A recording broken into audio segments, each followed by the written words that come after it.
Chers auditeurs, nous sommes mercredi, rendez-vous est donné à travers notre émission Embarras sur Alliance 92 et pour notre Embarras de ce jour, on reçoit ici le chef de projet Fanou qui est aussi quand même membre ici du mouvement ROI, si je me trompe, représenté donc ici par Monsieur Arzon Andiamouranienne.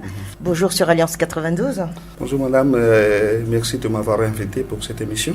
On a parlé de Fanou. C'est quoi tout compte fait? Eh bien, en traduction libre ou plus concentrée, on dit Fifdianana de Sanyul Pyrénées-Nandrekt, où on parle d'élection, responsabiliser donc le citoyen pour faire face à ses responsabilités, comme on le dit. Bon, il y a redondance, mais n'empêche, on parle élection.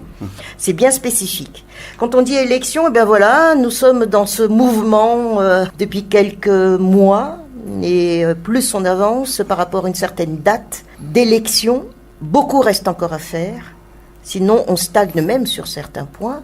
Et voilà, le projet Fanou est né, mais pouvez-vous nous donner un peu plus d'explications? Le projet Fanou, c'est 50 en National Pyrénées-Nandrekt. C'est un projet qui a pour objectif de responsabiliser les citoyens pour participer dans les élections et surtout dans la vie publique dans son ensemble. C'est un projet que le mouvement ROI porte actuellement et qui est appuyé par l'Union européenne à Madagascar.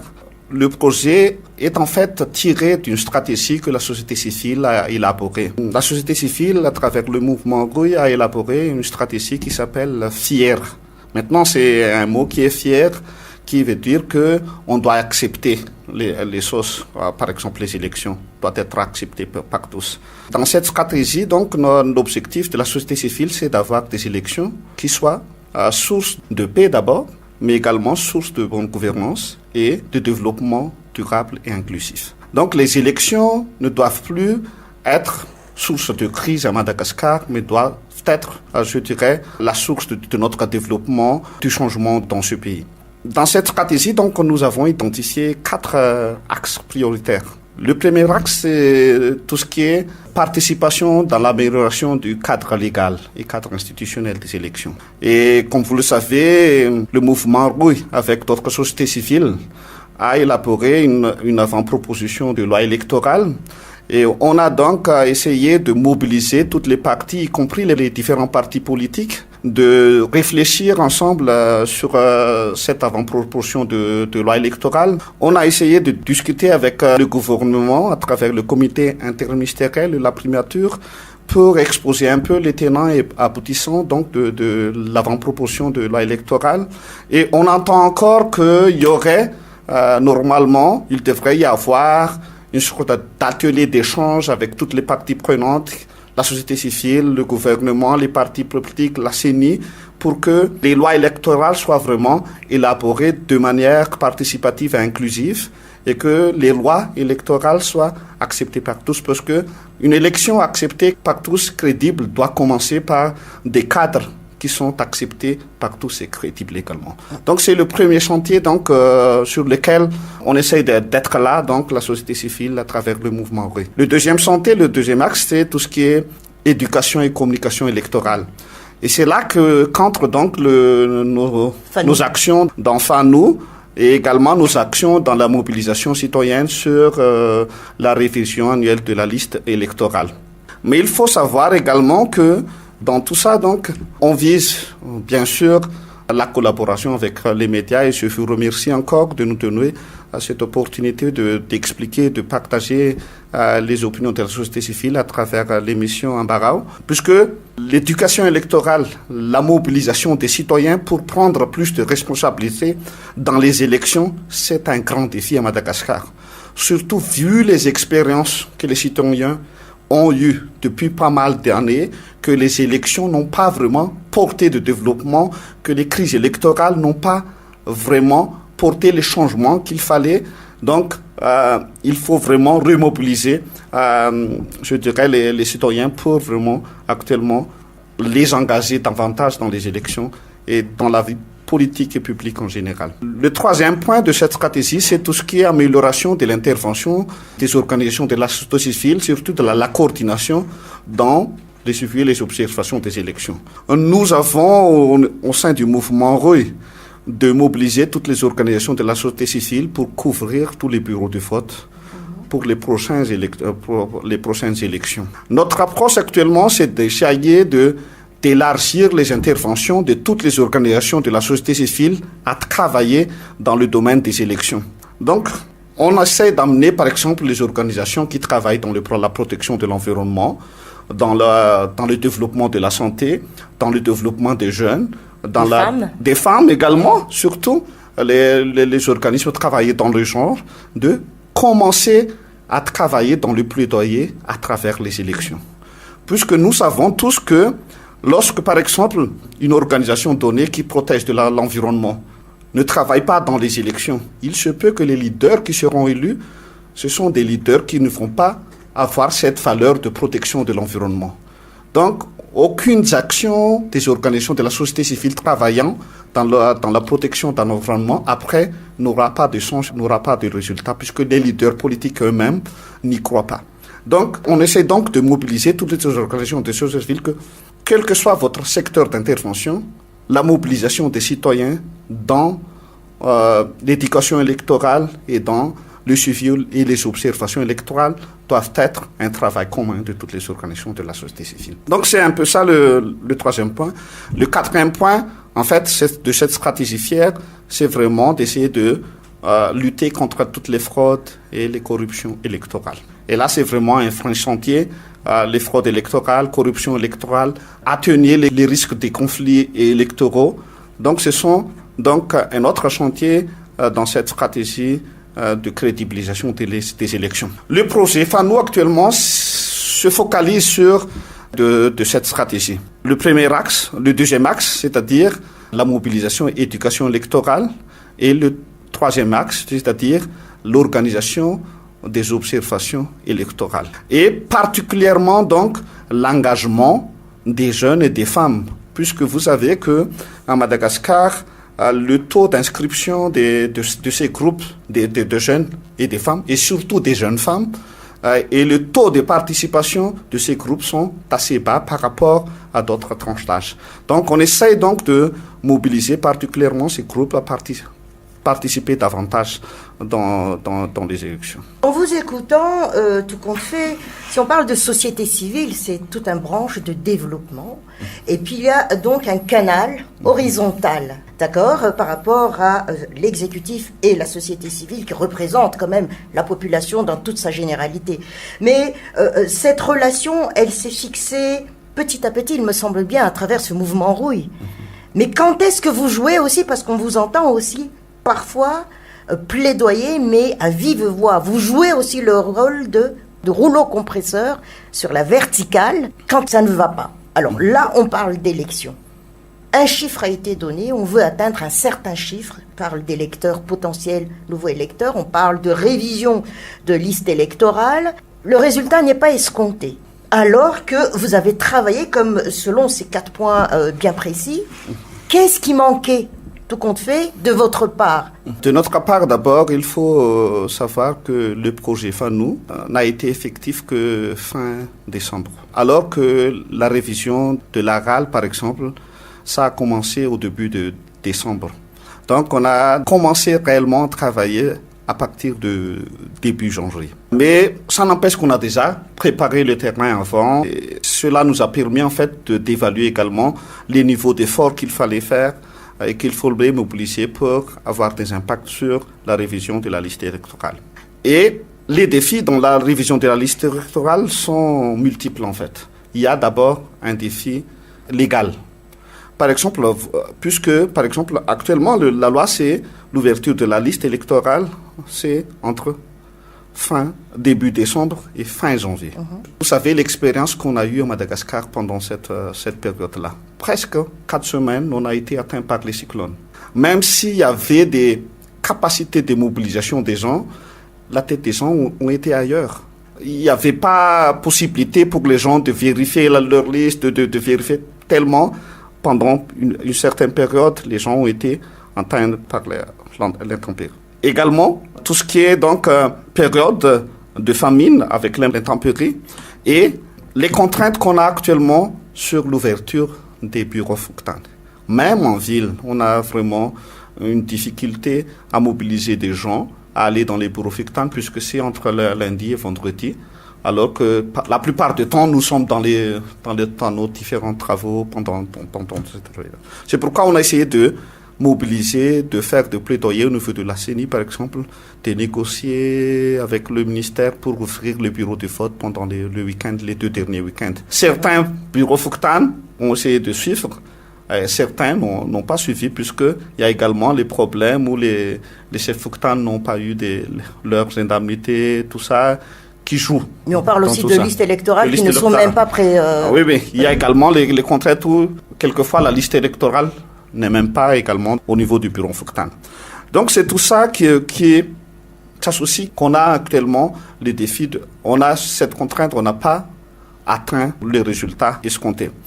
Ce que nous proposons, la société civile, et surtout à travers le mouvement rue, d'abord, c'est d'essayer de toucher même le cadre légal.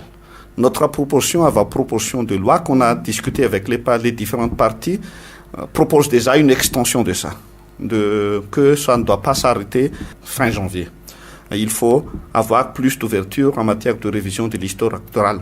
Et on a proposé même de faire une réouverture semestrielle vers le mois de juillet. Puisque vous savez également que lorsqu'on a par exemple cette liste affirmée au mois de fin janvier, aujourd'hui, tous les jeunes qui vont avoir 18 ans à partir du 1er, 2 février, 3 février, aux prochaines élections, n'auront pas le droit au vote. Oui. Donc, si on calcule ça avec le taux de croissance démographique de Madagascar, on perd quand même plusieurs centaines de milliers de potentiels électeurs. Oui. C'est pourquoi on propose, dans l'amélioration du cadre légal, un peu ces élargissements, la réouverture semestrielle. Si tout le monde, toutes les parties prenantes, prennent les responsabilités d'une manière transparente, à notre avis, ça doit être jouable. C'est un peu les suggestions. On a essayé de faire des plaidoyers partout pour essayer de comprendre ça. Actuellement également, on essaie également de faire des plaidoyers pour qu'il y ait possibilité de prolongement. Puisque si on veut vraiment avoir des élections inclusives, il faut s'assurer que la plupart des gens soient dans la liste. Et être dans la liste, ça veut dire avoir le temps et prendre les responsabilités d'y être. C'est un peu ça. Donc, pour vous dire qu'on cherche des actions, on va encore continuer à mobiliser les gens pour vérifier leur nom dans les listes électorales pendant le mois de février, puisque là également, il faut s'assurer que vous êtes vraiment là. Mais dites-moi, s'il vous plaît, c'est pas un peu sens unique du fait que vous avez un objectif bien précis, c'est rameuter le maximum pour une élection crédible et inclusive, d'accord, mais est-ce que vous vous êtes posé la question, la société civile je parle, pourquoi justement le citoyen ne porte pas intérêt jusqu'à aujourd'hui à vérifier son nom dans cette liste électorale? Est-ce que vous l'avez soulevé? Est-ce que vous en avez parlé à l'administration?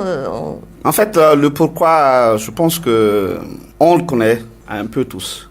Là, pour le premier pourquoi, en fait, c'est d'abord les difficultés que j'ai déjà plus ou moins exposées, les difficultés par rapport à les intempéries et tout ça, mais également, je dirais, le désintéressement même des citoyens par rapport aux élections. Les citoyens actuellement, il y a une sorte de dualité. Les citoyens savent que c'est seulement à travers les élections qu'on pourrait avoir une amélioration en termes de gouvernance du pays. Donc, ils savent que les élections sont importantes. Mais de l'autre côté, les citoyens également, vu les expériences qu'ils ont eues avant, ils ont fait plusieurs élections, ils ont fait des démarches partout pour essayer de changer pas quelque chose, de poser de nouveaux leaders ou de remettre des anciens leaders dans la fonction de dirigeants de ce pays. Il n'y avait pas tellement de changements en termes d'amélioration des conditions de vie directes. Alors là, on parle de code et on parle de loi électorale. Donc c'est ça. C'est pourquoi les citoyens se désintéressent un peu des élections. L'approche qu'on a actuellement, c'est vraiment tout de suite de dire ça, que la société civile, nous, on essaie de mobiliser les citoyens autrement. Pour nous, le message, c'est votre droit d'aller voter, il faut vérifier. Tout ça, c'est un peu je dirais, direct. Ça peut pas vraiment porter ses fruits. Pour nous, c'est que si vous allez voter, par exemple, lorsque j'ai expliqué, par exemple, l'engagement des différentes organisations de la société civile dans la protection de l'environnement ou dans la protection de la terre ou dans le développement rural, c'est à travers cette élection que vous allez se battre d'abord pour que ces priorités soient tenues en compte par tous les candidats. Donc, si vous voulez influencer des choses, faire des plaidoyers sur les préoccupations, sur les priorités qui pourraient vraiment influencer votre vie dans vos zones, dans votre localité, il faut tout de suite commencer par les élections. Après, lorsque les gens sont élus, c'est quasiment trop tard, quoi. C'est quasiment trop tard de les intégrer, qu'il faut avoir ces priorités, qu'il faut nous voir ici, Donc c'est pourquoi c'est cette relation entre les citoyens et les organisations de la société civile à la base que nous, au sein du mouvement Rouille, on essaie de tisser et d'entretenir pour que on puisse vraiment faire des plaidoyers ensemble et influer sur les intérêts des citoyens à aller voter. Oui, j'ai initié code électoral, loi électorale, tout compte fait, c'est nébuleux aussi. Jusqu'à la preuve du contraire, c'est peut-être aussi une cause parmi tant d'autres, puisque aller voter, mais voter quoi et voter qui, comment? Voter quoi et qui et quand? Voilà. Bien sûr. C'est également une contrainte, même si Vous le soulevez lors de vos rencontres avec les autorités, la CENI. On ne s'en lasse pas. Je pense. Par qu'hier, on a rencontré la CENI, on a rencontré l'OIF, une mission de l'OIF. On a évoqué un peu que actuellement, si on n'a pas les lois électorales, si tout le monde ne connaît encore pas les règles qu'il faut appliquer dans les élections, si on ne sait pas encore exactement quelles élections vont avoir lieu cette année et quand précisément, c'est un grand défi de mobiliser des gens. Même les gens, ils se questionnent. Les gens. Peut-être que nous, en tant que nous savons lire la Constitution, on sait à peu près à quelle date doivent commencer les élections si on respecte la Constitution.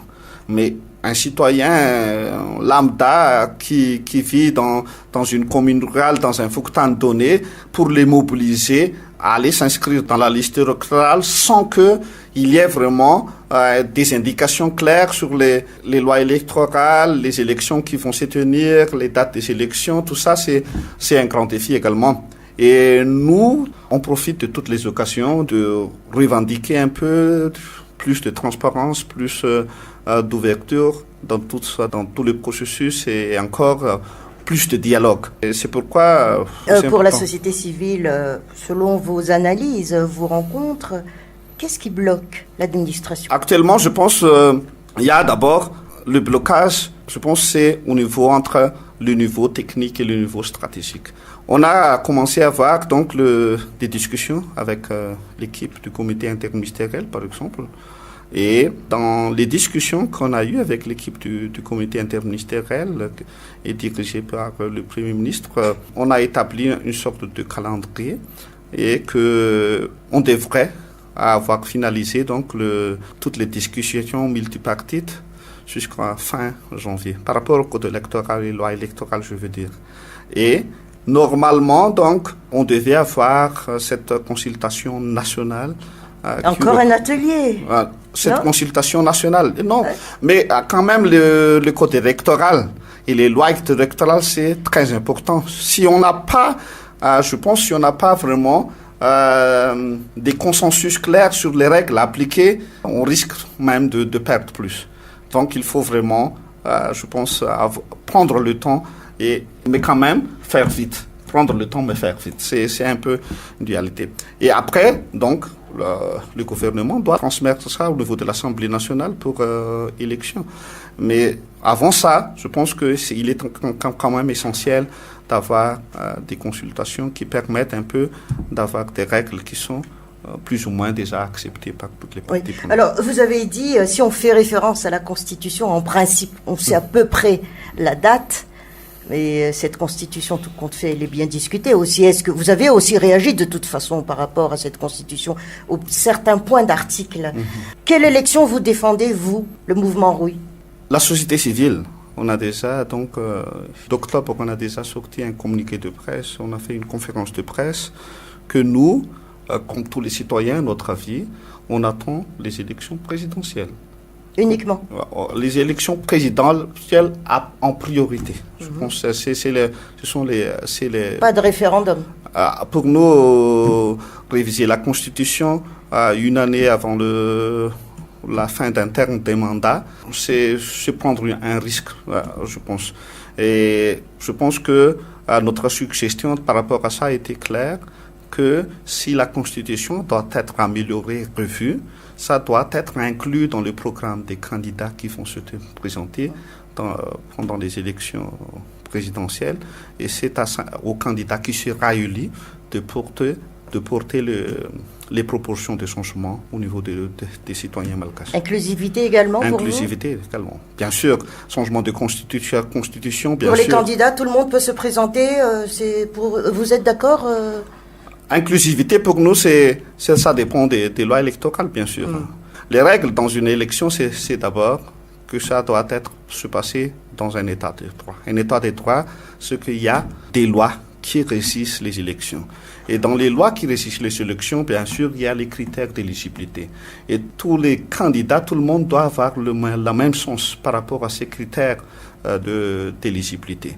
C'est par rapport à ça la notion d'inclusivité, d'inclusion. Donc, si on parle des candidats, mais inclusion en termes de citoyens, c'est un peu la mobilisation citoyenne, assurer que tous les citoyens sont inscrits et ont les mêmes opportunités de voter également. On voudrait savoir quand même, de par votre mobilisation, de votre sensibilisation, donc sur tout le territoire quand même, il me semblait bien par rapport à cela.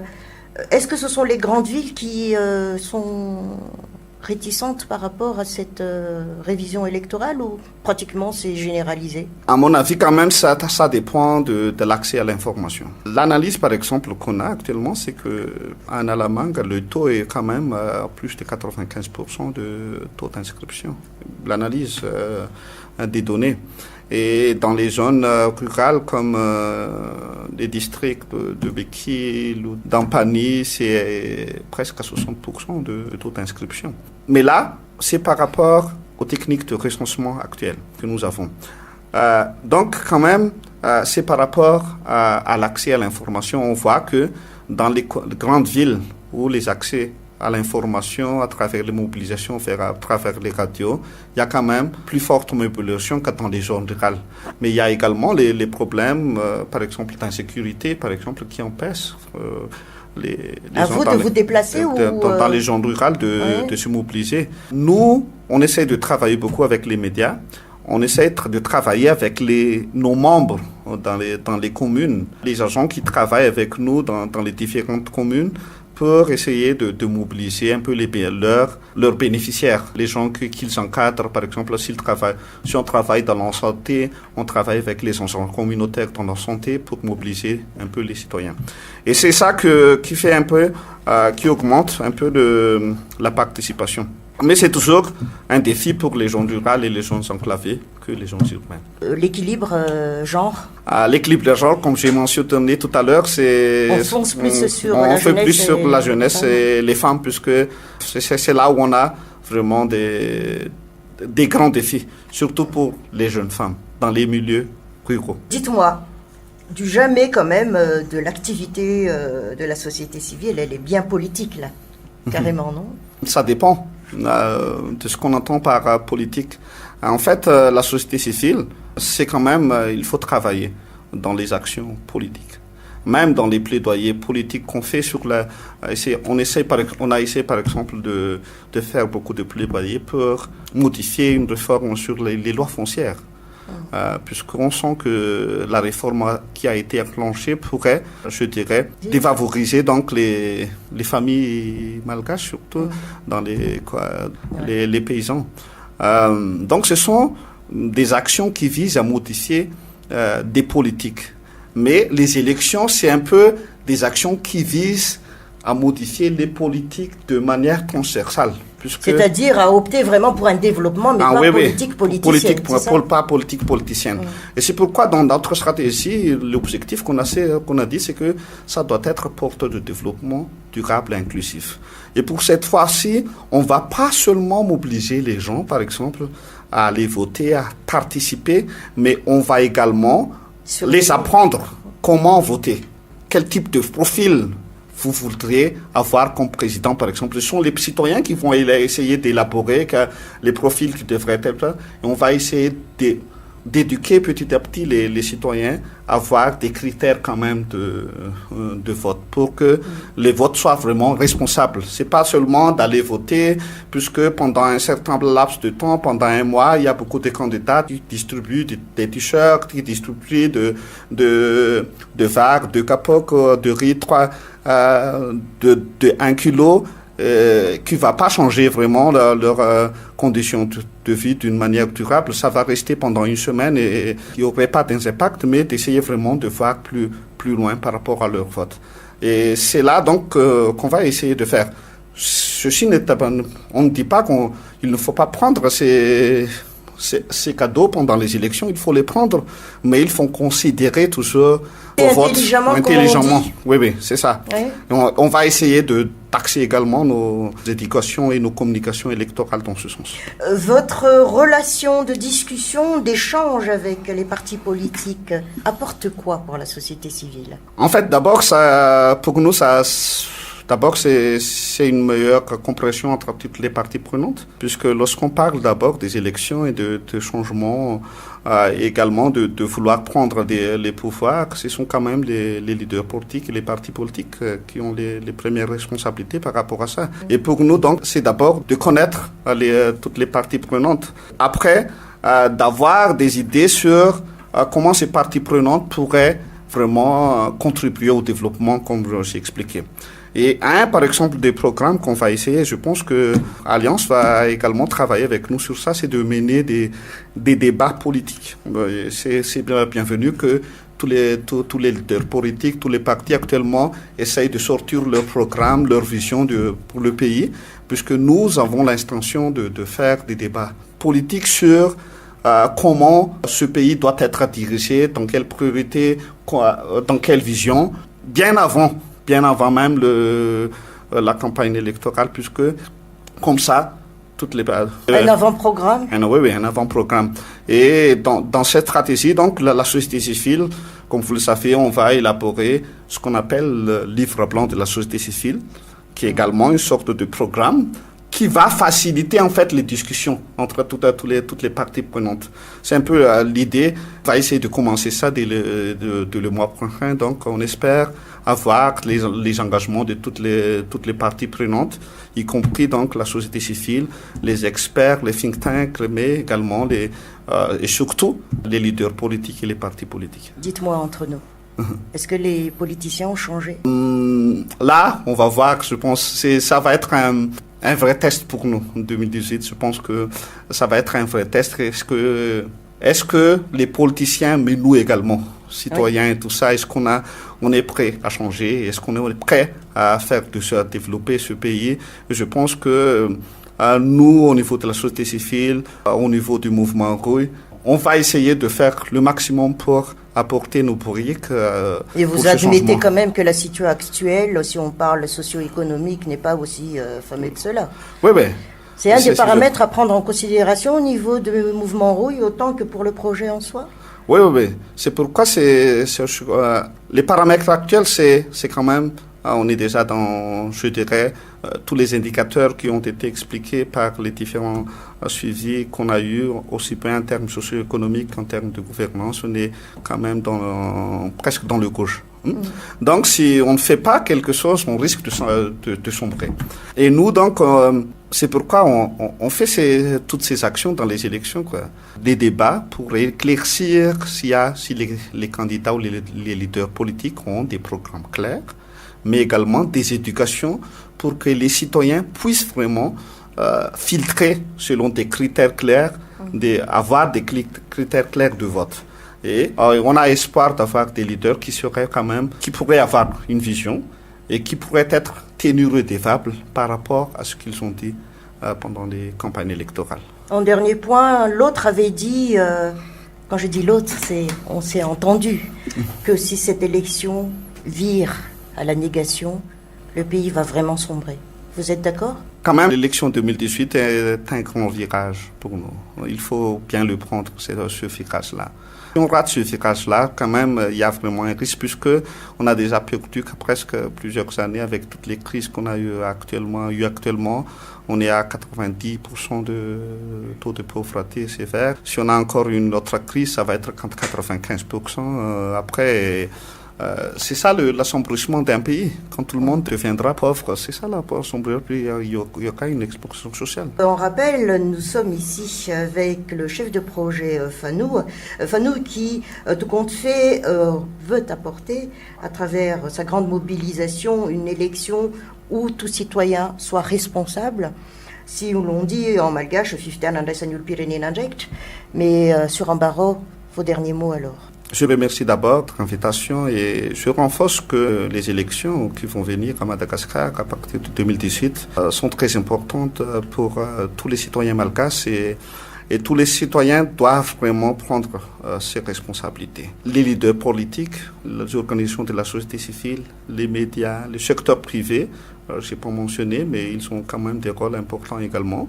Mais surtout, nous, électeurs, il faut que nous prenions donc notre avenir en main et participer au vote et vraiment, je dirais, prioriser nos votes pour les gens qui ont des programmes, qui ont une vision et acceptent d'être redevables par rapport à cette vision et ces programmes. Chers auditeurs, c'était l'embarras du chef de projet Fanou, ici avec M.